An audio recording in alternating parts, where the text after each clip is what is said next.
Hello and welcome to another edition of the Ask Dr. Pickel show, where we help people find answers with chronic health issues, chronic health conditions. So today we're going to talk about a topic that's really been around for a while, and a lot of doctors recommend this supplement. Conventional doctors, alternative doctors, everybody's into this supplement for especially heart health, cardiovascular health, especially with all the cholesterol rage that went on, like in the 80s. Everybody recommends fish oil. And fish oil does have benefits, but also today's fish oil can have problems. So let's kind of get into that and what the issue is, because a lot of people out there taking fish oil. The fish oil industry, out of all the supplement types, it's big. It's a big industry, and again, it actually is it's marketed a certain way, and fish oil is like one of the accepted supplements that's healthy for you. That again, if you tell your family doctor that you're taking some supplement, some odd herb, they're going to say, "Oh, well, we don't know. That's a little crazy." But if you tell me you're taking fish oil, they're going to say, "Oh, great, good. Keep that up, because that's really good for you." So let's dive right in to this information and talk a little bit more about fish oil and what could be the possible issues here. All right. So I want to start off with let's go to this. Okay, so fish oil, yikes. Okay, so basically from fish oil, you get what are called essential fatty acids. And I'm going to talk more about those here in a minute, because those are very important.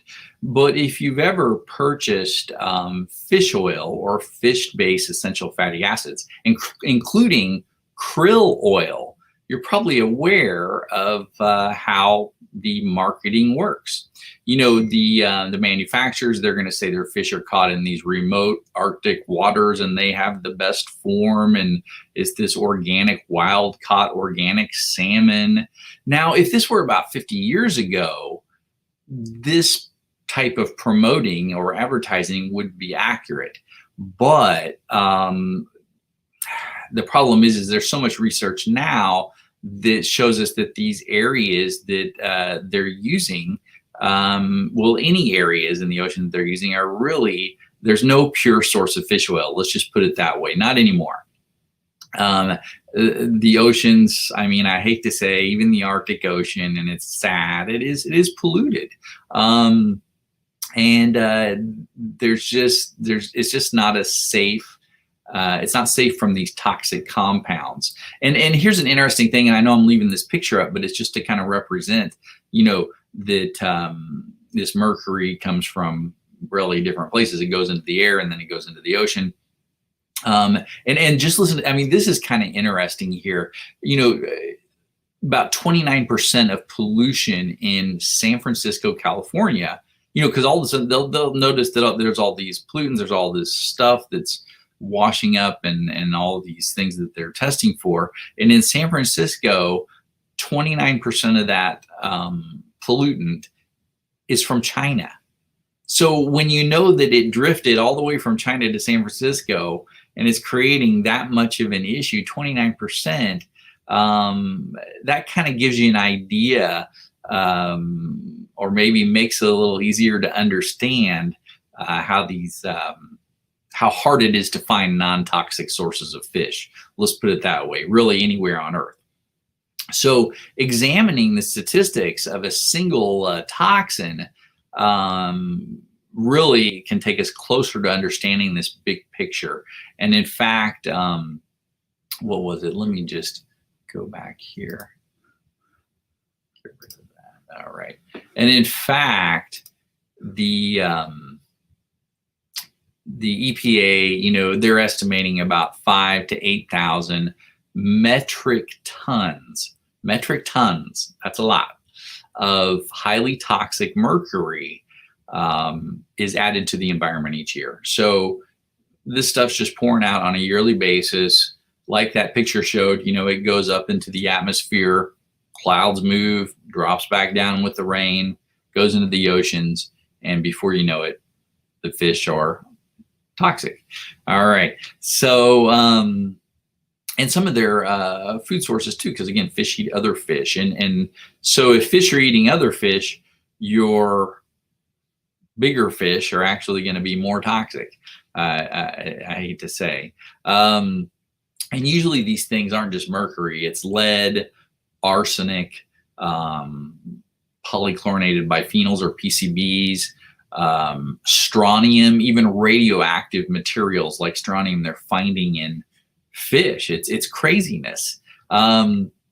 So, I mean, and actually, if we started to list them all out, there's thousands of these toxic compounds that are present, and not only in fish, but in fish oil, because where do most toxins store? Where do most heavy metals store in the body? Fatty tissue. So this is where that's where oils come from, is fats. So definitely an issue there.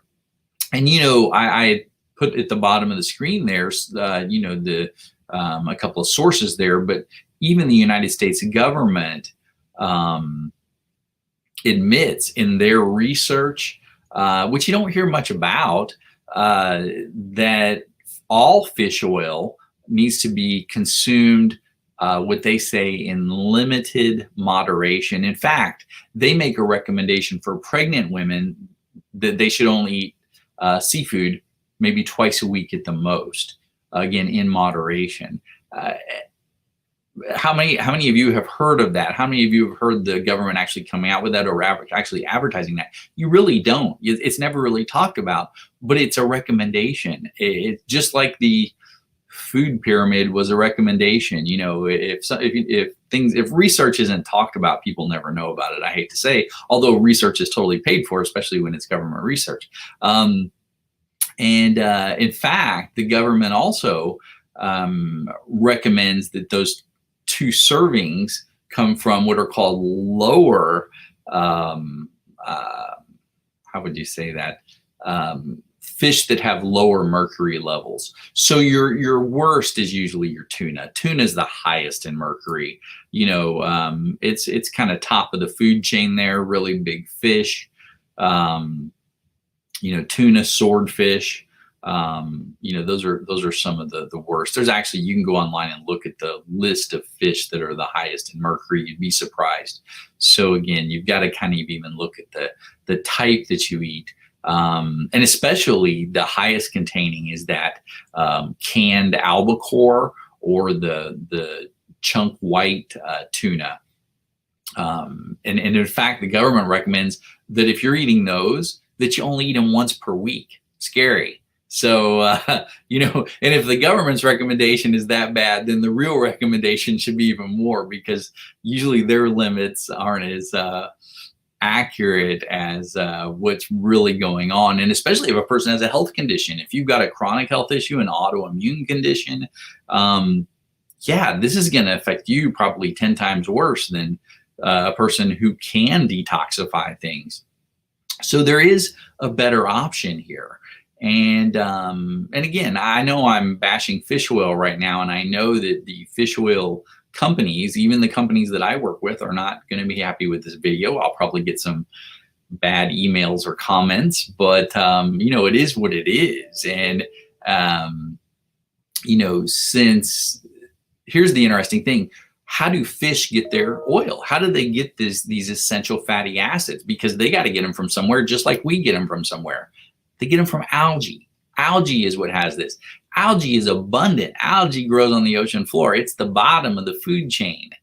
It doesn't have all these chemicals and bad stuff in it. In fact, it can be grown easily. It's very easily grown, and it can be grown in very protected areas too. So you can really kind of forego the contaminated fish and go straight to the source that the fish eat too, which is algae oil, and you can get all your essential fatty acids from them. And what's kind of ironic to me is that I won't get on my soapbox too much, but these companies sell fish oil and promote fish oil, and at the same time, they're promoting also their products to detoxify heavy metals out of your body. So to me, you know, selling the fish oil is kind of a conflict of interest. But again, there's people that buy it. It's highly advertised. You know, there's money in fish oil. Let's put it that way. So using these plant-based essential fatty acids, algae oil, flaxseed oil, borage oil, much better sources of essential fatty acids. And you can always find these algae oils grown in unpolluted waters. They'll be free of these heavy metals. Some people that are vegetarian like, because again, it's vegetarian friendly. It doesn't have as much of that fishy aftertaste. It's not made of those seafood byproducts, and that's where usually most of your fish oils are made from. So I hope everybody got some good information out of this. And you know, if you got fish oil that you're taking every day, fish oil in your cabinet, in your, what I call your home pharmacy, personally, I would toss it and start taking algae oil. And if you need recommendation for algae oil, I'll be happy to do that. You know, just let us know. But definitely, or other types of plant-based oils. But there are some great sources out there. It's great stuff. All right, hopefully everybody enjoyed this today and didn't get offended too much by my fish oil speech. All right, we'll have a wonderful day and God bless. Oh, and also real quick before I go, if you will share this video, I think people need to know this information. There's so many people that take fish oil who have no idea that it's a problem and they're making themselves worse. So do share this information, and you can also save it on like on YouTube. You can press save. All right. We'll have a wonderful day and God bless.